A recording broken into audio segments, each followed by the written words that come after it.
বিসমিল্লাহির রহমানির রহিম। আজকে আপনাদেরকে একটি টাইমার রিলে সম্পর্কে ডিটেলস জানানোর চেষ্টা করব। এখানে ভিডিওতে আপনারা দেখতে পাচ্ছেন একটি টেলিমেকানিক। আসলে টেলিমেকানিক হচ্ছে স্নাইডারই একটি সাব ব্র্যান্ড। টেলিমেকানিকের একটি রিলে, টাইমার রিলে আমরা দেখানোর চেষ্টা করব।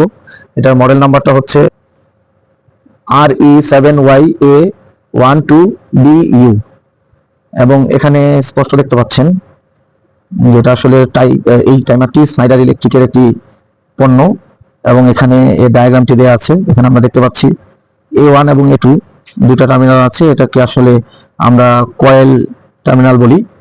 এখানে ভোল্টেজ পাওয়ার পর আসলে টাইম কাউন্ট শুরু হবে। এরপর আপনারা দেখতে পাচ্ছেন এখানে 15,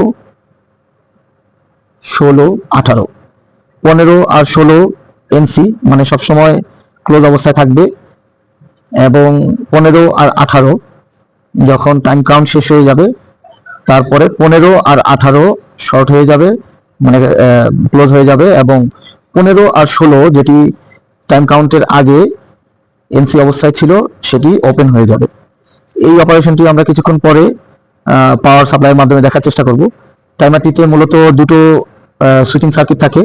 একটি আপনারা দেখতে পাচ্ছেন 15, 16, 18, সিমিলারলি 25, 26 এবং 28, এই তিনটি টার্মিনালেও সেম আরেকটি এনসি এবং এনও সুইচিং আপনারা পাবেন। যেখানে দুটি সুইচিং এর জন্য দুটি কন্ট্যাক্ট দরকার হয়, সেই ক্ষেত্রে এই দুটি কন্ট্যাক্ট ব্যবহার করা যায়। টোটাল 6টি টার্মিনালে আপনারা দুটি এনসি, দুটি এনও এবং দুটি কমন কানেকশন করতে পারবেন। এখানে আমি আপনাদেরকে দেখাবো টাইমারের সামনের অংশ যেখানে কনফিগারেশন করতে হয়। আপনারা তিনটি লাইট দেখতে পাচ্ছেন। এর মধ্যে একটি লাইট যখন টাইমারটিতে পাওয়ার আসবে, মানে কয়েল ভোল্টেজ পাওয়া যাবে, তখন এই লাইটটি বিপ করতে শুরু করবে। নির্দিষ্ট টাইম সেটিং অনুযায়ী টাইম পর্যন্ত এটি বিপ করে এর এনসি গুলো এনও হয়ে যাবে এবং এনও গুলো এনসি হয়ে যাবে। সেই ক্ষেত্রে টাইম কাউন্টের পরে দ্বিতীয় লাইটটি জ্বলে উঠবে। এর সাথে আপনারা যেই নবটি দেখতে পাচ্ছেন এখানে, এটা মূলত টাইম সেটিং।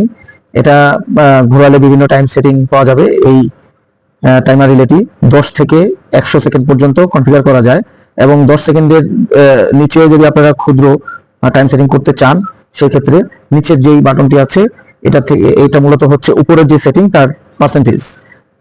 আমি যদি উপরে টাইম সেটিং 100-তে রাখি এবং নিচের নবটিতে যদি পার্সেন্টেজ 10% দেই, তার মানে হচ্ছে যে আমি 110%, মানে 10 সেকেন্ড এই টাইমারটিতে সেট করতে সক্ষম হয়েছি।